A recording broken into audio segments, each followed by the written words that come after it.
사실 이 헌금 이런 설교하면은 가장 두려워요. 괜히 오해하실까봐. 교회가 무슨 헌금 거두는 이런 곳일까봐. 물론 그것도 믿음이겠죠. 가장 중요한 믿음이에요. 근데 오해하시는 분들이 있더라고요. 좀 제가 일을 하면서 목회를 하다 보니까 참 미안할 때가 있어요. 우리 어르신들 이렇게 전에는 몰랐는데 이제 많이 아프시니까 가끔 이렇게 딸들한테나 또 전화 오면 막 가슴이 덜컥 내려앉아요. 이제 내가 달려가지를 못하니까 너무 미안하고 너무 죄송하고, 그래서 신방 가면은 도리어 제가 피곤할까봐 그냥 빨리 가시라고 죄송합니다.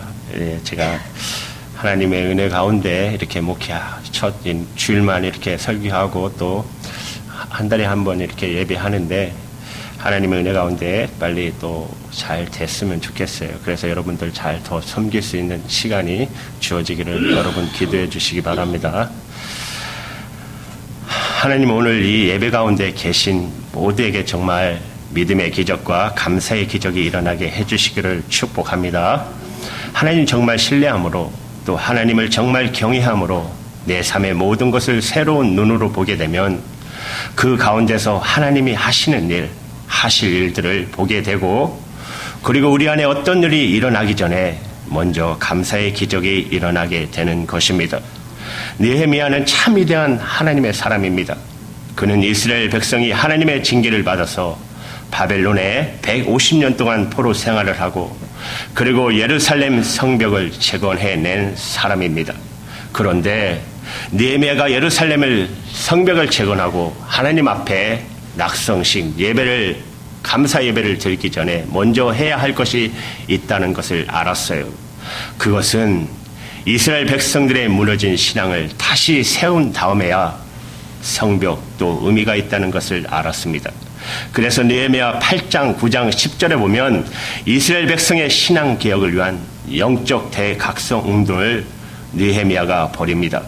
그때 느헤미야가 하나님 앞에 이스라엘 백성들이 분명히 먼저 다짐할 거에 대해서 눈을 뜹니다. 오늘이 맥주 감사절이죠. 우리의 눈에 띄는 구절이 나오는데요. 그것은 하나님께 이제부터는 첫 열매를 반드시 드리겠습니다라고 결단을 이스라엘 백성들에게 시킵니다. 35절에 보시면 토지 소산의 만물과 각종 과목의 첫 열매를, 그리고 마다들과 생축의 처음 난 것과 우양의 처음 난 것, 또 처음 익은 밀, 그리고 거제물, 각종 과목의 열매와 세포주와 기름을 하나님께 이제부터 반드시 드리겠습니다. 그런 약속을 하게 합니다. 느헤미야가 이와 같은 약속을 하나님께 드리게 한 것은 39절 맨 끝에 보면 우리가 이제부터는 하나님의 전을 내버려 두지 버리지 않겠습니다 하는 고백 속에 그 의미가 나오는데, 하나님의 성전을 그동안에는 이스라엘 백성들이 다 내버려 두었다는 거예요. 관심이 없었어요. 하나님의 성전이 잘 되는지, 거기에 섬기는 제사장과 레위인들은 제대로 먹고 사는지 다 이스라엘 백성들이 관심이 없었다는 거예요. 자기 먹고 사는 일에 바빠서. 그랬더니 어떤 일이 일어났죠? 오직 성전 일만 하고 율법을 전수하고 또 율법을 가르쳐야 될 레위인들이 먹고 살 방법이 없어졌어요. 이스라엘 백성들이 11조도 안 않고 첫 예물도 하나님께 드리지 않고 안식일을 소홀히 여기고, 그래서 성전이 다 항폐하게 되어 버렸어요. 내적으로 레위인들은 다 자기 밥벌이를 위해서 성전을 떠나버렸어요. 하나님께 드리는 제사가 제대로 드려지지 않고 율법을 가르치는 사람이 없으니까 이스라엘 백성들이 영적으로 다 무너지게 된 거예요. 어떤 게 하나님의 뜻인지도 모르는 거예요. 결국은 나라가 그래서 망했다는 것을 느헤미야가 깨달은 거예요. 그래서 하나님 저희들이 이제부터는 하나님의 성전을 내버려 두지 않겠습니다. 그래서 반드시 안식일을 지키겠습니다. 절기를 반드시 지키겠고 11조를 드리고 약속하는 것이 첫 열매를 하나님께 반드시 드리겠다고 약속하고 있는 것입니다. 하나님은 이스라엘 백성들에게 첫 열매는 반드시 하나님께 드려야 된다고 말씀하셨습니다. 이스라엘 백성들이 출애굽함 난 다음에 가나안 땅에 너희들이 들어가게 될 텐데, 그때 하나님이 당부하셨어요. 너희들이 가나안 땅에 들어가서 이제 농사를 지어서 첫 수확을 얻게 될 텐데, 그때 첫 열매는 절대 먹으면 안 돼. 그것은 반드시 하나님께 바쳐야 돼. 첫 열매는 하나님의 것이다라고. 그리고 이것은 너희들이 영원히 지켜야 할 균례이다. 그래서 이제 맥주 감사제를 지키라는 명령을 하신 것입니다. 레위기 23장 10절부터 21절까지 나오는 말씀이에요. 하나님께서 이처럼 첫 열매를 반드시 하나님께 드리라고 말씀하신 것은 그 첫 열매를 드리는 것 가지고 하나님의 성전에서 할 모든 일이 이루어지게 되는 것이에요. 거기에 하나님께 제사를 드리는 일, 또 율법을 백성들에게 가르치는 일, 레위인들이 그 모든 맡은 일을 감당하도록 모든 비용을 다 감당하게 하신 거예요. 그렇지만 하나님은 단순히 성전 유지 위해서만 첫 열매를 드리게 바치게 한 것은 아니에요. 하나님의 진정으로 하나님이 원하시는 것은 이스라엘 백성들이 모든 것이 다 하나님의 은혜로 된 것이다라는 분명한 믿음을 잊어버리지 않도록 하신 거예요. 모든 것이 하나님의 은혜이다. 이것을 기억하고 있으면 그러면 감사하게 되고, 그러면 하나님이 그렇게 계속해서 더 은혜를 부어줄 수도 있다는 것이에요. 하나님 약속하셨어요. 시편 103편 2절에 보면 내 영혼아 여호와를 송축하며 그의 모든 윤택을 잊지 말지어다 말씀하셨죠. 하나님이 정말 원하시는 것은 우리가 하나님의 은혜로 살고 있다는 것을 잊어버리지 말라는 거예요. 우리가 그것을 잊어버리지 않고 사는 중요한 방법으로 첫 열매를 하나님께 드리라고 하신 거예요. 첫 열매는 하나님의 것이래요. 이 점을 분명히 하라는 거예요. 나머지 모두 다 하나님께 바치라고 하지 않으셨어요. 처음 것을 하나님의 것이고 10의 1조는 하나님의 것이라고. 그러면 하나님께 계속해서 하나님의 은혜가 하나님의 백성들에게 있게 하신다겠다고 말씀하셨어요. 여러분 잠언 3장 9절에 보면 9절과 10절에 보면 내 재물과 내 소산에 처음 익은 열매로 여호와를 공경하라. 그리하면 내 창고가 가득 차고 내 집틀에 새 포도즙이 넘치리라 하셨어요. 오늘 우리에게도 주시는 명령입니다. 그런데 이스라엘 백성들이 바로 이 첫 열매를 하나님께 드리는 감사를 지키지 않았어요. 경제적인 어려움 때문에 그랬는지 사실 여러분 첫 열매를 하나님께 드린다는 거 정말 실제로 그렇게 살아보면 정말 대단한 믿음이 필요해요. 많이 가진 것 중에 하나 열에 드리는 10조 생활도 쉬운 일이 아니지만 처음 주신 열매 그것을 하나님께 드리는 이런 믿음의 결단은 그것은 정말 믿음이 없으면 못하는 일입니다. 경제적인 어려움 때문에 먹고 사는 것이 급해서 그랬는지 또 그렇게 해야 된다고 가르쳐주지 않아서 누구도 첫 열매는 하나님의 것이라고 반드시 그래야 된다는 것을 가르쳐주지 않아서 그랬는지 모르겠지만 이스라엘 백성들이 첫 열매를 하나님께 드리는 신앙을 제대로 지키지 못했어요. 결국은 그래서 이스라엘이 무너졌다는 것이에요. 이스라엘의 공동체가 무너졌어요. 이스라엘 백성들 사이에 모든 것이 다 하나님의 은혜라는 믿음이 없어졌어요. 믿음이 없어지니까 감사도 없어졌어요. 그러니까 하나님께서 이스라엘 백성들에게 복을 주실 수가 없으셨어요. 여러분 이것은 지금 현재 우리에게도 문제이기도 합니다. 저는 우리 민족을 보면 하나님의 은혜를 얼마나 많이 받은 민족인가를 느껴요. 우리 민족은 세계 역사의 유래도 보기 찾아 힘든 특별한 경우라고 말합니다. 세계에서 가장 가난한 나라였었어요. 그런데 지금 세계에서 가장 잘 사는 나라의 한 나라가 되었어요.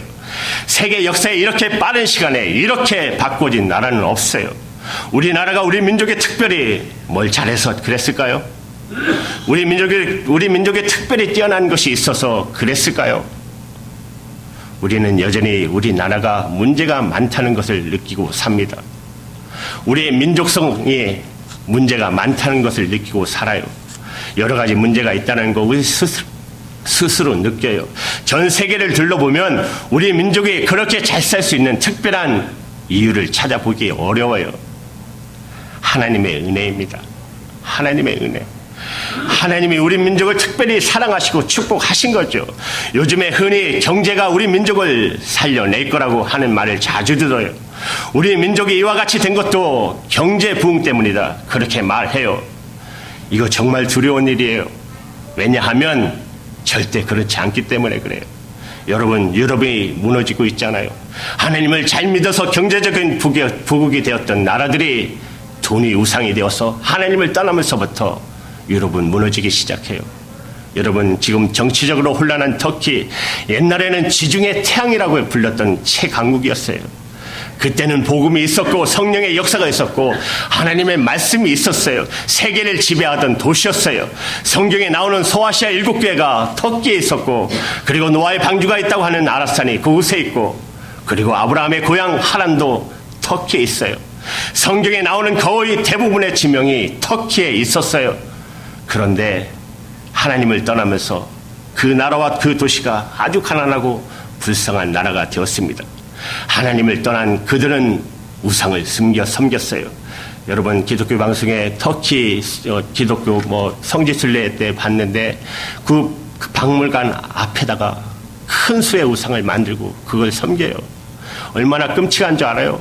발은 뱀이 칭칭 감고 있고, 머리는 말의 형상을 하고, 입에는 배의 혓바디 나오는 정말 상상도 할 수 없는 끔찍한 형상을 만들고 그 우상을 섬겨요. 하나님을 떠나고 우상을 섬겼어요. 그리고 대부분 이슬람을 믿고 있어요. 여러분 하나님을 떠나서 그 어떤 것을 섬기게 되면 그곳에 귀신이 붙는 역사 여러분 다 아시죠?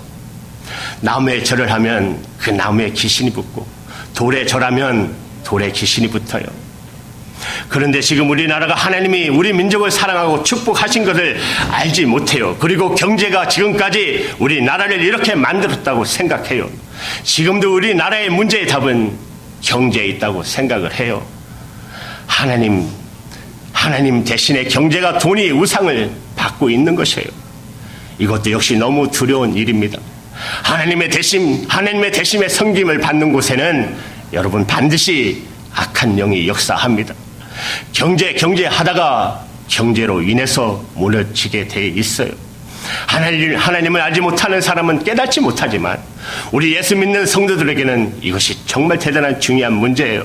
만약 성도들조차, 그리스도인들조차도 우리 민족이 하나님의 은혜로 되었다는 사실을 우리가 기억하지 못하고 하나님께 정말 감사드리지 못한다면 우리 민족의 앞으로 되어질 형편은 두려운 일이에요. 이 미국도 마찬가지예요.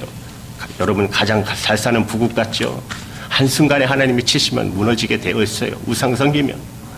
그래서 맥주 감사절은 이 미국과 한국의 나라에 정말 중요한 절기예요. 하나님의 축복, 하나님의 은혜를 우리가 분명히 기억해야 한다는 것이에요. 우리에게 되어진 모든 것이 하나님의 은혜로 된 것이에요. 여러분 나라만 그런 것이 아니라 개인도 그래요. 우리 모두 다 모든 것을 다 돈에 연관을 시켜요. 다 잘 살고 못 사는 것이 돈이 많고 적음에 있다고 관련시켜요. 지금까지 내가 살아온 것이 돈 때문인 줄 알고 내가 앞으로 살 것도 돈이 있어야 되는 줄 알아요. 여러분 결코 그렇지 않아요.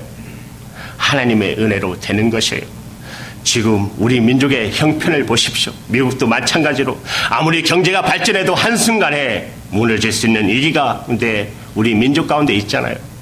하나님이 남과 북의 문제를 붙잡아 주지 않는다면, 그렇다면 한순간에 우리 민족은 다 무너질 수 있는 상황 속에 있어요.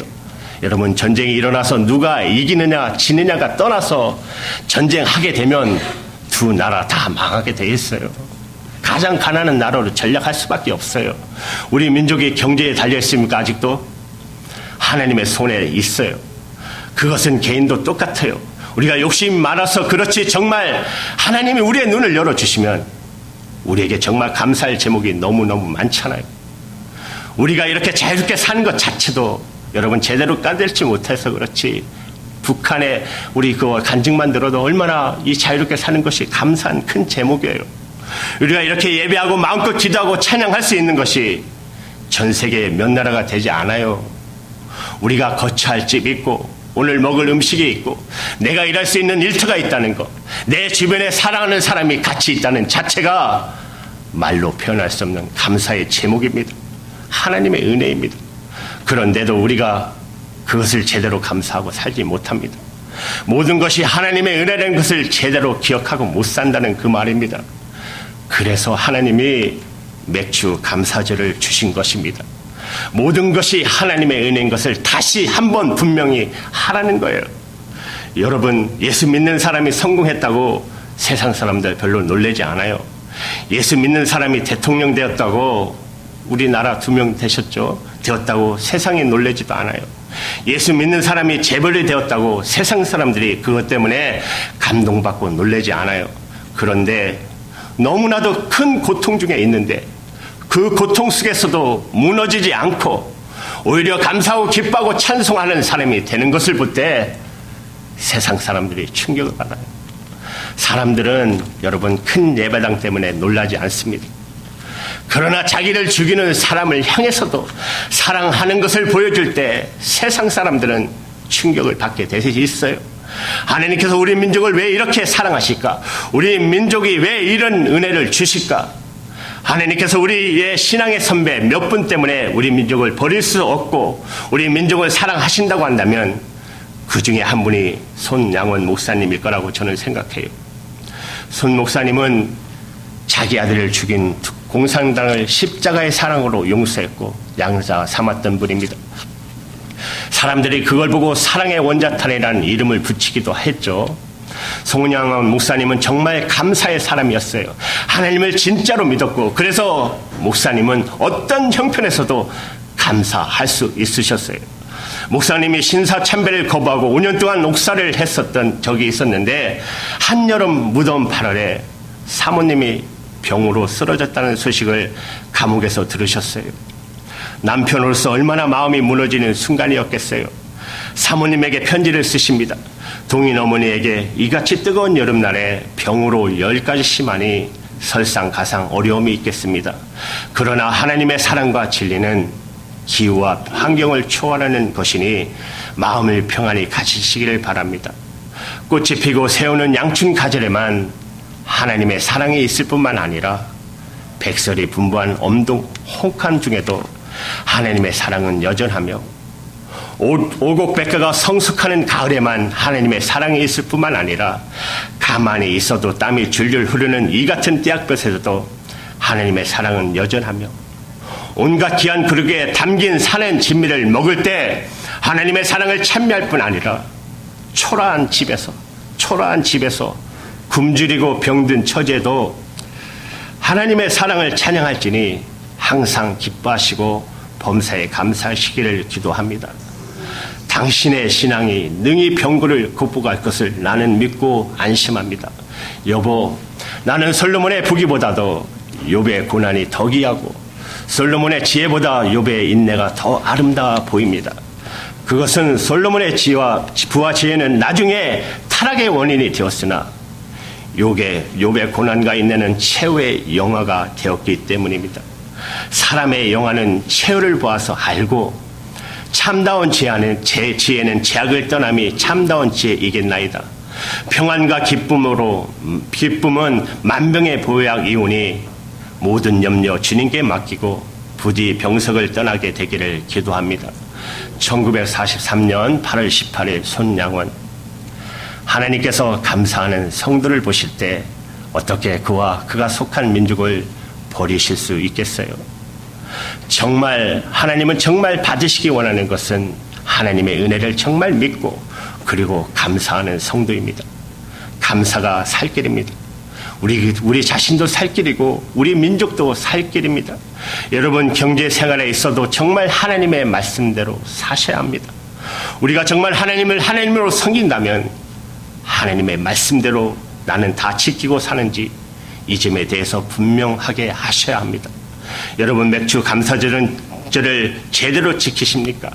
천 열매는 하나님의 것이라고 하는 믿음을 분명히 가지고 사십니까? 우리가 맥주 감사절을 지키더라도 형식적인 절기로 지키면 안 됩니다. 하나님께서 정말 원하시는 것은 우리가 정말 마음의 중심으로 하나님 모든 것이 다 하나님의 은혜입니다. 천 열매를 하나님께 드리는 그 믿음으로 모든 것이 하나님의 은혜입니다. 고백할 수 있게 될 때에 비로소 맥주 감사절을 지키는 것입니다. 한 번은 방송에서 큰 목회 하시는 큰 교회 목사님이 말씀하실 때 이 교회가 어려울 때 내가 얼마나 고생하고 수고하여 이 교회를 세운 줄 아십니까? 그런 말씀을 하시는 것을 듣고 너무 놀라고 슬펐어요. 그것은 너무 무서운 말이기 때문에 그렇습니다. 그 목사님이 그렇게 큰 교회를 세운 것은 사실이지만 그것은 전적으로 하나님이 하신 것입니다. 그 목사님이 어느 순간부터 그거를 잊어버리셨다고 하는 것이죠. 해마다 맥주 감사절을 지키지만 어느 순간에 내가 고생한 거 아느냐? 여러분, 내가 얼마나 고생한 거 아십니까? 이런 말이 나온다면 그러면 그 모든 것이 하나님이 하셨다는 것을 잊었다는 거죠. 제가 그때 마음이 정말 많이 아팠어요. 나이가 많이 들면 그렇게 되시나? 정말 존경했던 목사님이셨어요. 그래서 그때부터 하는 기도가 있었어요. 하나님, 제가 나이가 들게 들어도 내가 얼마나 고생한 줄 아십니까? 내가 얼마나 수고한지 아십니까? 하는 말 하지 않는 사람 되게 해주십시오. 그러면서 제가 아주 감동받는 이야기 하나가 있었어요. 옛날에 어느 성인이 한 사람이 있었는데요. 하나님께서 그를 귀하게 여기시고 그에게 기적을 행하는 능력을 주시기를 원하셨어요. 천사가 나타났습니다. 하나님께서 너에게 기적을 행하는 능력을 주시기 원하는데 너 치유의 기적을 원하느냐? 그렇게 물었어요. 그때 이 사람이 하나님, 저는 아무것도 원하는 것이 없습니다. 저는 오직 하나님의 은혜만 제게 있다면 그것으로 충분합니다. 그랬어요. 그때 천사가 안 된다고 그랬어요. 하나님이 너에게 능력을 행하는 복을 주시기 원하시니 너가 뭐든지 하나는 구하라고 그렇게 말을 해요. 그때 이 성인이 잠시 생각합니다. 그리고 대답하기를, 만약에 정말 꼭 그리 하셔야 한다면 그렇다면 제가 그런 기적을 그것을 전혀 알지 못하게 해주시기를 바랍니다. 하나님이 저에게 능력을 행하셔서 병자가 고침을 받고 땅이 회복되고 사람이 변화되는 기적을 이루시는데 나로 인해서 그런 역사가 일어난다는 것을 나는 모르게 해 주십시오. 그리고 정말 그렇게 되었어요. 그 성인을 통해서 수많은 사람들이 병의 고침을 받았고, 그가 땅을 지나갈 때 황폐던 땅이 기름지게 되었고, 우물을 지날 때 그 우물이 다시 쏟아났고, 삶에 지친 이들의 얼굴에 기쁨이 다시 돌아오는 역사가 그를 통해서 수없이 일어났지만, 그러나 그 자신은 정작 자기를 통해서 그런 역사가 일어나고 있는지를 전혀 몰랐다는 것이죠. 저는 그 이야기를 듣고 하나님께서 제게 주시는 매우 중요한 교훈이 있다는 것을 느꼈어요. 한평생 하나님 앞에 작던 크던 잘 쓰임 받다가 마지막에서 모든 것이 다 하나님의 의라고 하는 것을 진정으로 깨닫지 못할 수 있다는 것이죠. 그것은 제게 중요한 기도 제목이 됐습니다. 여러분, 맥주 감사절 어떤 사람이 드릴 수 있을까요? 정말 모든 것이 다 하나님의 은혜입니다라고 고백할 수 있는 사람이 드릴 수 있는 것이에요. 그리고 이 믿음이 우리를 위기 가운데서 건져내는 것입니다. 요새 위기 많은 얘기하죠. 테러의 위기, 경제 위기, 가정의 위기, 환경의 위기, 온갖 위기가 우리 주변에 있다고 말해요. 그러나 여러분, 결코 두려워하지 마십시오. 모든 것이 다 하나님의 은혜라는 것을 진짜 믿게 되면, 그러면 반드시 그곳에서 하나님의 영광을 드러내게 우리를 쓰실 것입니다. 데살로니가 5장 16절 18절까지 이렇게 말씀하세요. 항상 기뻐하라, 쉬지 말고 기도하라, 범사에 감사하라. 하나님은 오직 그것만 원하세요. 여러분, 예수 전도단의 진다니엘 여사, 정말 하나님이 기이 쓰시는 사역자이십니다. 그가 가로로 쓰러진 적이 있습니다. 그는 병원에 누워서 너무나 깊은 좌절에 빠져버렸어요. 하나님이 정말 나를 사랑하신다면 왜 나를 쓰러지게 하실까? 해야 될 일은 얼마나 너무나 많은데 아무것도 못해요. 혼자라는 생각 때문에 너무나 외로움에 빠졌어요. 그는 절망감이 들었어요. 그때 하나님이 진다니엘에게 찾아오셨어요. 진다니엘은 정말 하나님께 눈물로 진물했어요. 하나님, 왜 이렇게 하셨나요? 하나님, 왜 나를 이렇게 쓰러지게 하셨나요? 저는 이제 꼼짝없이 병원에 누워 있습니다. 그때 하나님께서 진다니엘에게 물으셨어요. 너 아무것도 할 수 없다. 너 그렇게 낙심하고 절망하지만 너 나로 인해서만 즐거워할 수는 없겠니? 너 나와 함께 있는 거, 나와 대하는 거, 나와 함께 있는 그것으로 인해서 너 즐거워할 수는 없겠니? 그때 진다니엘이 하나님께 항변해요. 하나님, 제가 할 일이 얼마나 많은지 아시잖아요. 그때 주님이 말씀하세요. 너 일은 내버려둬라. 내가 할 수 없는 거야. 내 안에 있으면 비로소 내가 너를 통해서 할 거야. 너 아무것도 할 수 없다고 말하지만, 그러나 지금 너가 할 수 있는 것이 있잖아. 나를 경배할 수는 있잖아, 지금. 그때 진다니엘 여사가 비로소 하나님의 마음을 알았어요. 하나님이 원하시는 것은 우리가 열심히 일을 많이 하는 것이 아니고 하나님을 정말 즐거워하고 예배하고 찬양하는 것인데 어떤 처지에서도 그건 할 수 있다는 것이에요. 아무것도 할 수 없었지만 병원에 입원해 있는 동안 그러나 한 가지는 할 수 있다는 것을 그때 깨달았어요. 그리고 하나님 앞 주님을 찬양하기 시작합니다. 경배하기 시작합니다. 그는 병상에서 꼼짝없이 누워서 입을 열어서 주님을 찬송하기 시작해요. 그때 위로부터 말할 수 없는 놀라운 주님의 임자신과 영광이 그에게 흘러 넘치기 시작했고 며칠 동안 그렇게 됐습니다. 그는 오직 주님을 찬송하고 또 찬송하고 지냈어요. 그가 이렇게 썼어요. 나는 격려를 받았고 용납을 받았고 사랑을 받았다. 그분은 내 영을 소생시키셨고 내 구원의 기쁨을 새롭게 하셨다. 그리고 진 다니엘은 그때부터 정말 기름 부은 사역자로서 정말 존귀하게 쓰임 받았습니다.